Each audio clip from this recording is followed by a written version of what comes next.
샬롬, 평안하십니까? 4월 13일 화요일 한 절 한 끼 시작하겠습니다. 하나님께서는 모세가 있는 미디안 광야로 찾아가셔서 그를 이스라엘 백성을 구원할 인도자로, 지도자로 부르십니다. 그러나 그는 온갖 변명을 늘어놓으며 하나님의 소명을 회피하려고 하죠. 하지만 하나님께서는 그의 모든 연약함을 품으시고 또 그로 하여금 하나님의 말씀을 확신하고 순종할 수 있도록 끝까지 인도하십니다. 그러면 그 후에 모세는 내가 이제 하나님의 뜻을 깨닫게 되었다. 나를 향한 하나님의 계획을 발견하게 되었다. 기쁘고 감격하며 하나님의 말씀에 순종했을까요? 그렇지 않습니다. 그에게는 여전히 두려움이 있었습니다. 모세가 이곳 미디안 땅으로 도망가서 40년을 살면서 그에게는 이제 아내와 두 아들이 생겼습니다. 그러나 그가 그 가족들을 이끌고 돌아가야 할 애굽 땅은 배제와 거부의 땅이고 또 죽음의 위협이 기다리고 있는 곳입니다. 인간적으로 볼 때 모세가 왜 하나님의 소명을 회피하려고 했는지 충분히 이해가 되죠. 근데 오늘 19절 말씀을 보니까요. 애굽으로 돌아가라. 내 목숨을 노리던 자가 다 죽었느니라. 하나님도 모세의 마음을 알고 계셨습니다. 요 며칠 하나님께서 모세를 다루시는 장면을 보면 정말 놀랍습니다. 하나님께서 우리를 부르시고 사명을 주실 때 일을 딱 던져주시고 이거 언제까지 해나 무조건 복종하기를 강요하시지 않는다는 것입니다. 하나님께서는 우리의 투정어린 변명도 다 받아주시고 우리의 연약함과 두려운 마음도 헤아리시고 우리에게 위로와 용기를 주시며 우리로 하여금 기쁨으로 순종할 수 있도록 인도하신다는 것이죠. 오늘의 한 절 말씀 20절 말씀을 보겠습니다. 모세가 그의 아내와 아들들을 나귀에 태우고 애굽으로 돌아가는데 모세가 하나님의 지팡이를 손에 잡았더라. 애굽으로 돌아가는데 모세가 하나님의 지팡이를 손에 잡았더라. 하나님께서는 모세의 마음에 용기와 위로와 확신을 주실 뿐만 아니라 실제로 당신이 그와 함께 하시며 도우신다는 증거를 주십니다. 그것이 바로 지팡이입니다. 그런데 이 지팡이는 원래 없던 것을 어디서 구해다가 주신 것이 아닙니다. 본래 모세의 것이죠. 그가 양을 칠 때 쓰던 것입니다. 모세는 나에게는 양 한 마리도 없고 소유도 없고 능력도 없고 자기 편도 없고 나의 정체성도 불분명한 그런 실패자요 패배자라고 생각하며 40년을 광야에서 살았습니다. 그러나 그에게는 유일한 소유, 바로 지팡이가 있었습니다. 하나님께서는 그 지팡이를 들어 사용하시는 것이죠. 모세가 광야에서 양을 칠 때 쓰던 그 지팡이가 이제는 이스라엘을 인도하고 지키는 하나님의 지팡이가 됩니다. 사실 그 지팡이가 뭐 특별할 게 있겠습니까? 그저 모세의 손때가 묻어있는 보잘것없는 죽은 나무 막대기에 불과합니다.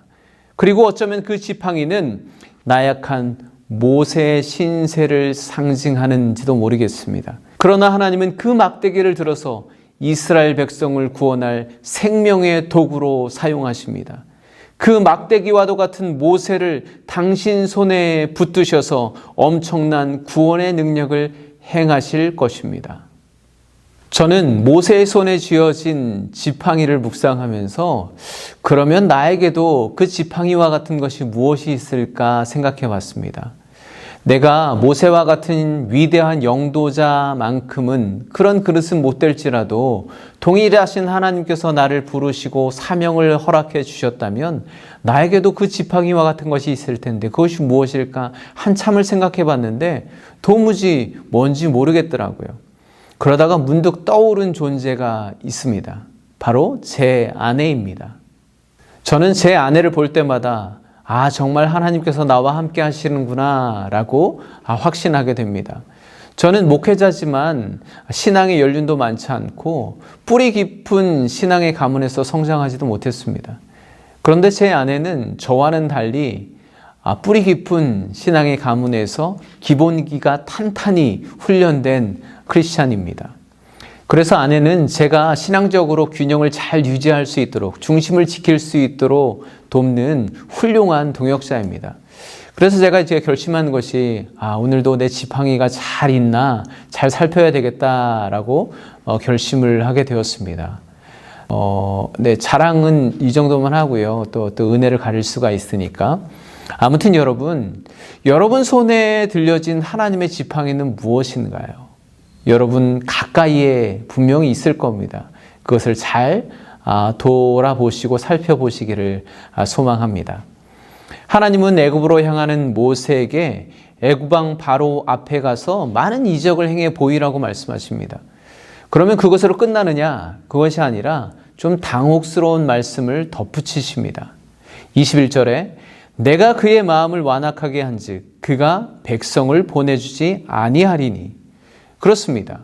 모세가 바로왕 앞에서 많은 이적을 행하는데 그럼에도 불구하고 그러면 그럴수록 바로왕의 마음이 완악해질 것이라고, 그리고 하나님이 그렇게 하실 거라고 말씀하시는 겁니다. 물론 이 말씀은 있는 그대로 하나님께서 바로의 마음을 직접 완악하게 하셨다고 볼 수도 있고, 아니면 바로의 마음이 완악해지도록 내버려 두셨다고 이해할 수도 있습니다. 어떻게 이해하든 결국 바로의 마음조차 전능하신 하나님의 손안에 있다는 것이죠. 사실 바로의 이런 반응은 어느 정도 예상되는 일입니다. 당시 최강대국의 왕위에 앉은 절대 권력자가 어디 총구석에서 초라한 노인이 막대기 하나 들고 찾아와서 하는 말만 듣고 노예처럼 부리던 이스라엘 백성들을 내어줄 리가 만무하지 않습니까? 솔직히 상식적인 생각으로는 모세가 바로왕 앞에 설 때 그래도 외적으로 어느 정도 꿀리지 않을 정도로 갖추고 나갔다면 어땠을까? 제 개인적으로 생각으로는 40년 전에 모세가 입었던 그 왕자 옷을 좀 찾아서 입고 나갔으면 어땠을까? 그런데요, 한편으로 생각해 보면 모세가 애굽으로 돌아가기 두려워했던 이유가 바로 그런 것이죠. 지금 자신의 겉모습, 능력, 상황과 신세, 그런 것들을 생각해 보면 그는 도저히 애굽으로 돌아갈 엄두를 내지 못했던 것입니다. 그러나 이제는 과거의 모세가 아니죠.